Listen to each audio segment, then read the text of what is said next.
We got a lot going behind the scenes today, so we're gonna roll the opening credits right away.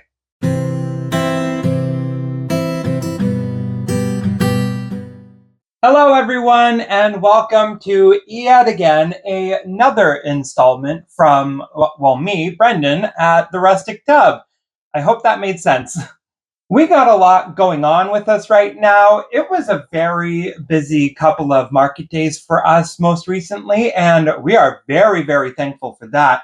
But we got a lot of stuff to make. So I believe on my list it was shampoos, our sugar scrubs, body butters, bath bombs, obviously, and of course more soap. So for today's video, we are going to be diving into making a soap, but there's also going to be a side portion of it as well with making this certain soap. And essentially, the core soap we are making for today's video, it is our Bergamot and Fir soap. It is a very high-selling soap for us, but the reason why that we decided to make a video with it is because it's also a very fast tracing bar soap for us. So I'm going to dive right on into that as we go into everything.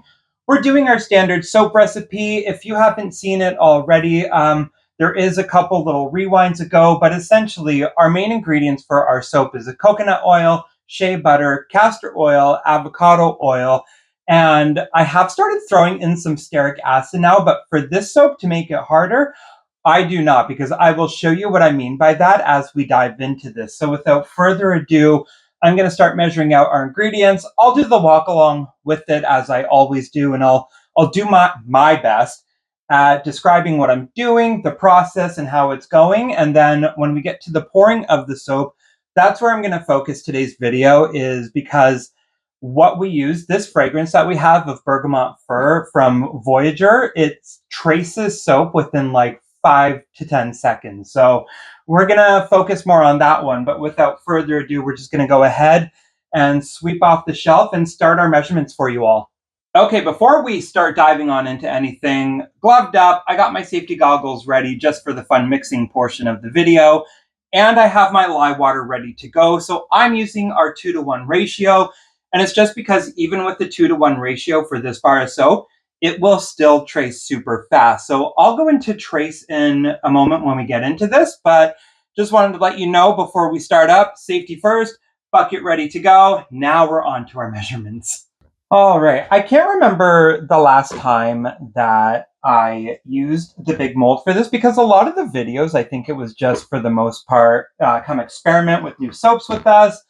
This one is our tried, tested, and true bars of soap, so I know already what to do. And it would be better, sure, if I did do it in our smaller mold, but I'm here to show you that you can work fast with a larger mold when things trace super, super fast. You just have to be prepared for it.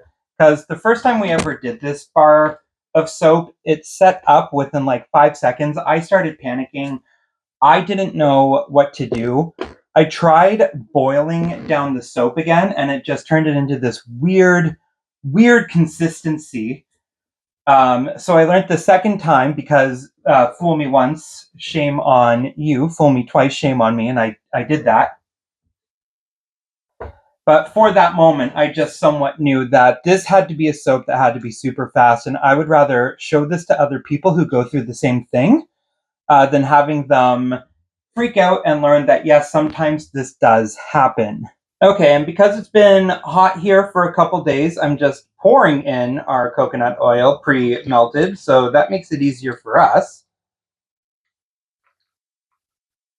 And then with the full batch in here, I'm just going to go ahead, melt down our shea butter, and we're going to move on to our next portion. For our liquids today, we are jumping into our good and classic blends with our castor oil, avocado oil, and our canola oil for this one. And like I said before, we just use canola oil just for the price of it. We are going to be switching out to a grapeseed soon, and we still will be switching out to an olive oil pumice. So I'm excited to try out those when we get to it. All right, avocado oil next. And I was going to say, for now, I'm just doing these batches with our standard recipes because I can almost turn my brain off when we're working for this and be able to work through it. So that's why I'm using our standard ones instead of a fun experimental one today.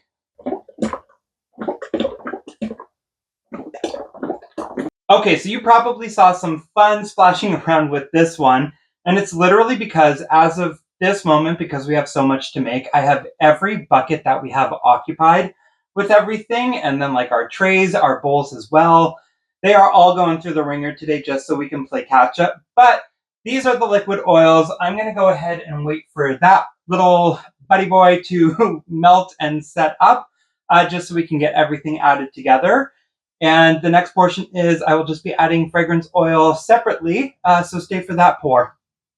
Okay, so like I said earlier today, we are using the Bergamot and Fir fragrance oil from Voyager, and this fragrance oil is probably one of the nicest fragrance oils there is. It's musky, it's sweet at the same time, and we are using a little amount of it just because as you saw in the pour, I ran out, but this will still be sufficient enough. I'm just a couple grams off from what we normally use. But this baby traces super fast, so I'll get into tracing, like I keep mentioning in this video, shortly. For now, we're going to let everything melt, set up, and then we're going to blend. Okay, with all of it done, this baby is now melted down. I'd flip it up to the camera, but I'm taking this time right now just for some fun explanations. Our 4 components that are ready to go into our soap. We have our Winston and Walter mold ready to go, and this mold that we're using, I'll probably get about 22 to 30 bars of soap out of it, and then I'll get some end pieces. So when we cut it tomorrow, I can explain all that. We got our colorants ready to go. Steven ended up coming in here and was like, wow, you need to breathe a bit because you're running around too much. So I took a nice little 5-minute break while this was melting, and here we are. Before I dive into mixing together everything, I will just say that our liquids are going to go into our butters, and then we're going to be mixing in our lye water. And then from that point, I will be separating it into 2 colors, and then I will be adding our fragrance. So I'm doing that just to showcase the tracing portion of what's going to happen. And I'm just pre-explaining it because I'm going to be going through this process really, really fast because I have to work super fast on this one. To make it easy to start off, what is tracing? So if you're new into soaping, tracing is when your oil molecules are going to combine with your lye and water molecules. And when they react with each other, it's going to cause a catalyst. So the chemicals are going to react with one another, and they're going to cause your soap molecules, which is something new. So it's going to kind of look like a wet cake batter. It can be a very thick batter, depending on what you do. Tracing is the speed of which it happens. So if you have less water in your lye solution, you're going to trace faster. However, this is where the kicker comes in when I say our fragrance oil, because fragrance oils out there, some of them can accelerate the trace like no tomorrow.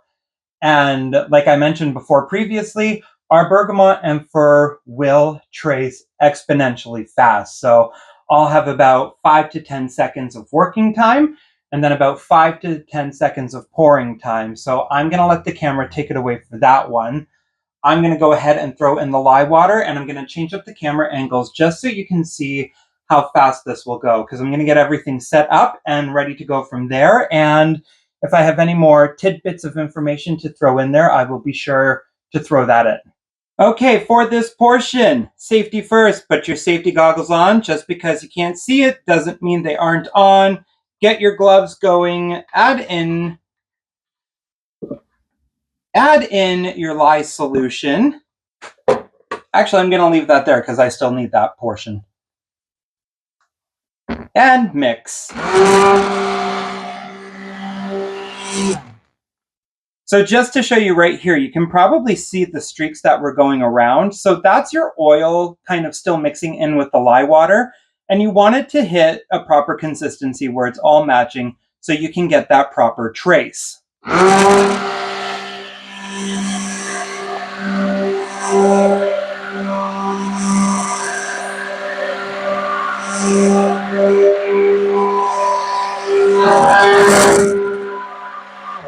Once these are set up, divide it however you want. For me, I always add my colors first because I I don't like to panic with color if it starts to trace too fast. So for me, on a personal level, everyone is different. I just do mine first and then I blend it some more after.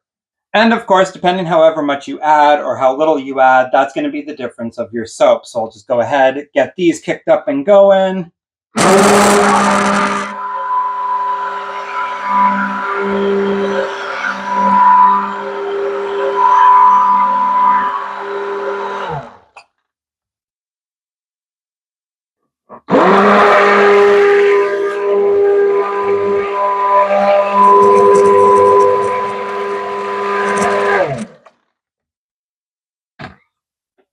And for the Bergamot and Fir, the reason why I make it green is because it's based off of a citrus tree. We do have a lot of green on our line for soaps, but honestly, this is probably my favorite combination. So I'm going to switch up the camera angle around, and we're going to toast this really, really fast in our mold.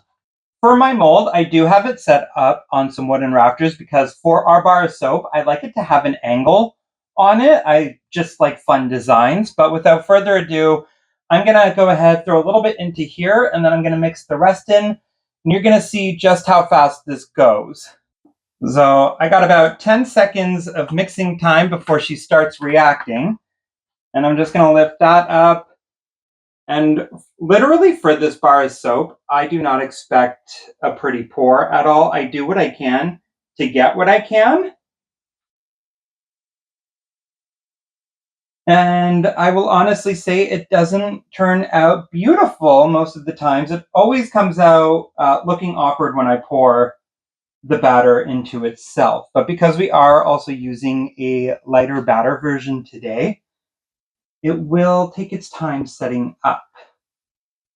And when I say take its time setting up, I mean it's already probably good to go for the next part. So you can see how it poured in easy. And then the last couple pours, she started solidifying. So right now, she is almost getting pretty good for the next portion.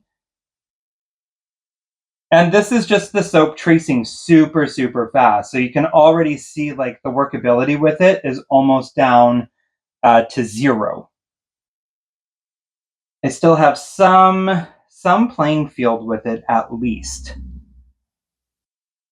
But just from the pour to the camera's eyes right now, you can literally see how thick it has gotten and how thick it is continuing to get from this portion.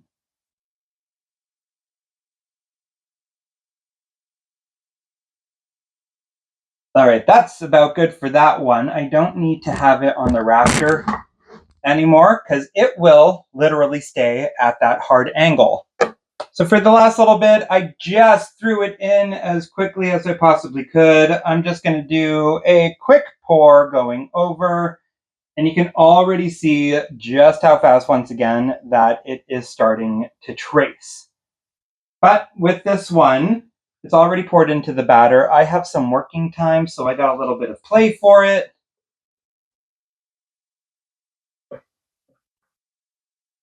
And the very first time when this happened, like I said, it was sheer panic. But now, when you're used to it and you know what to expect, you're able to kind of tackle it a lot easier.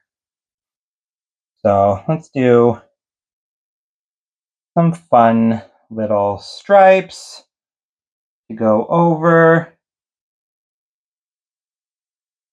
And then if you see in the camera, it might look like some curdling is happening, but that's literally just the trace taking place.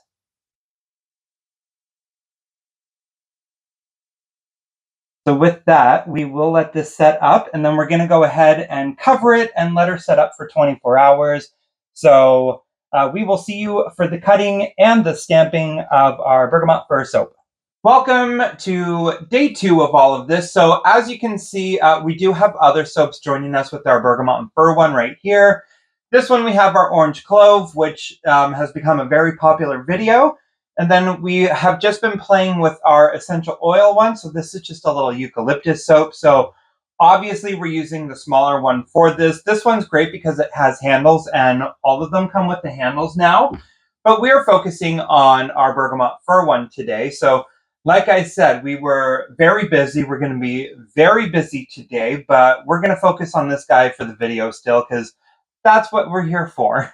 Okay, for unmolding, this is one of the original bigger molds that we have gotten from Winston and Walter. So nice old classic wooden frame on that one. But as you can see, like unmolding it is super, super easy. It has been a while since I've gotten to play with the big mold, so I'm very happy that I get to do it again. Okay, same as our tester batches, I will always peel off the sides to see if it's ready to go. And I just want to make sure that everything has set up, let it go gently, just in case anything hasn't set up. I am able to gauge and tell how much longer it has to go. It still feels warm on the side, so I know it's not fully ready to demold, but I'm just going to kickstart the process by having the release in there and get a little bit of airflow in there to help just cool the sides.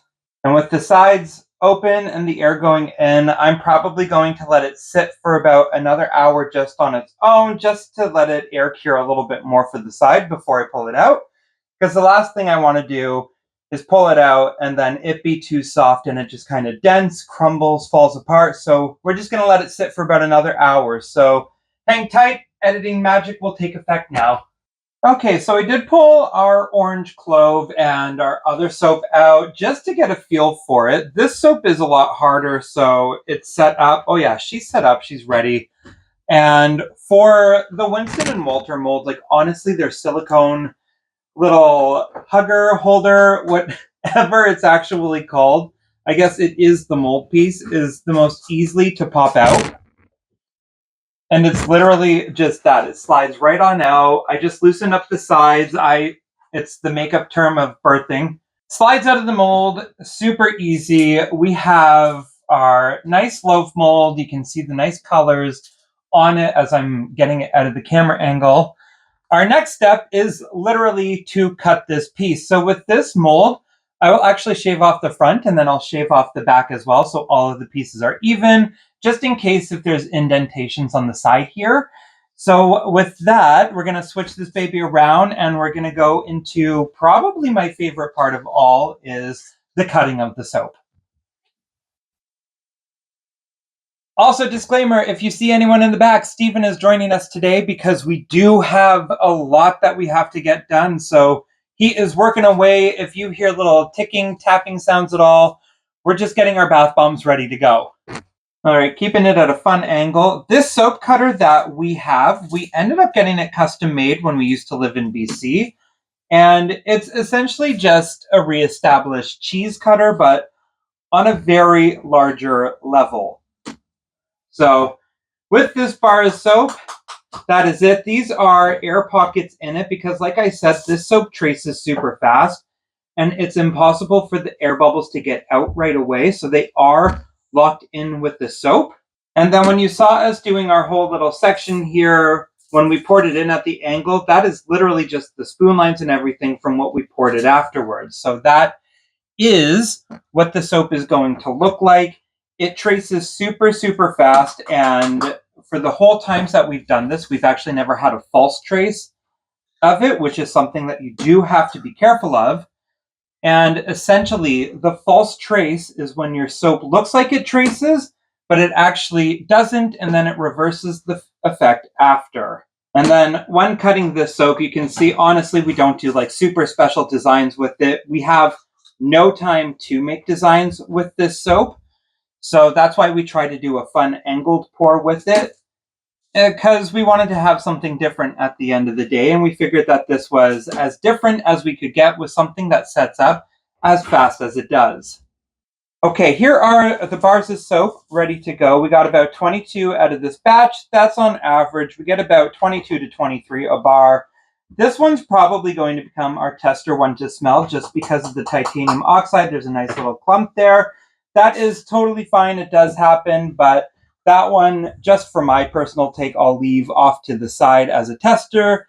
And then these ones, these are our soap pieces that we get at the end. So what we normally do is we will take the thinner one And if it's a new soap, we use it for ourselves. But if it's a bar of soap like this, we'll generally stack it with another one and just sell it to for our retail at our markets, just because you can kind of see it is half a bar of soap. So we'll pair it off with another one and sell it as a sample pack, or we always give out our little testers online as well. So for now, we're going to go ahead and also use this as a stamping little example.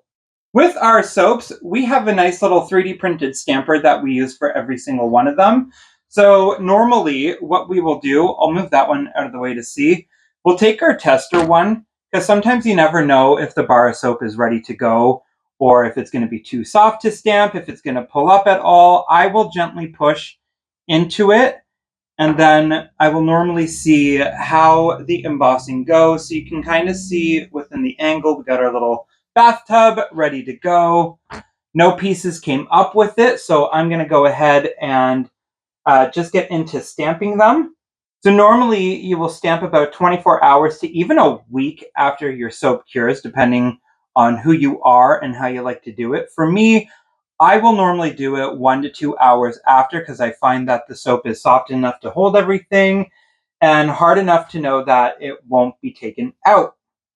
And then I just, like I said, prefer stamping soft because it's easier just to go in and pull out right away. And it's got the design right there. Because I know if I let it sit for a couple days and I put it on a curing rack to dry, I know for a fact I'm going to forget about it. And I have forgotten about it a couple times, where some people are like, oh, the soap doesn't have a design. And it's one of those things where it's like, yeah, I definitely forgot to throw that on there. So the only thing I won't stamp is actually our tester batch soap. I will only test it if our first one goes really, really south when we stamp it first and everything comes up. But there you have it with that. The bathtubs are all nicely embossed in very, very lightly, but you can still tell what they are. And that is our fast tracing Bergamot and Fir soap. And finally, the last thing that I will always do with it is I will always just rub the sides and the bottom down very quickly. So I'll just go one of those. I do want to start beveling our soaps on the side for that reason, just for aesthetic purposes. But I like having everything look flushed, clean. So this is just one of those personal things. Again, you honestly can leave it. It is totally fine, but this is just me in my head thinking that it makes them look slightly prettier than average. So that is the final step for this soap. I do it to all of ours on the line. I'm going to go ahead, wrap out today's video by finishing off with these little soaps and getting them onto a curing tray. So if you like what you see today with us just finishing out here, feel free to follow us on our socials. We do Instagram. We try our best at TikTok. We're not the best at it, but we still try. And if you want to know how you can make this as well, we have our standard recipe on our Patreon. So give us a nice little follow over there and say hey. We'll click and say hey back. And until then, these babies are ready to go. So hopefully you were able to learn something about fast tracing soap and how to work with it and how to work around it and kind of pivot, because it will happen in soap making. But until then, that is it for us today. So thank you so much for tuning in, and like and subscribe, and we hope to see you soon. Bye, everyone.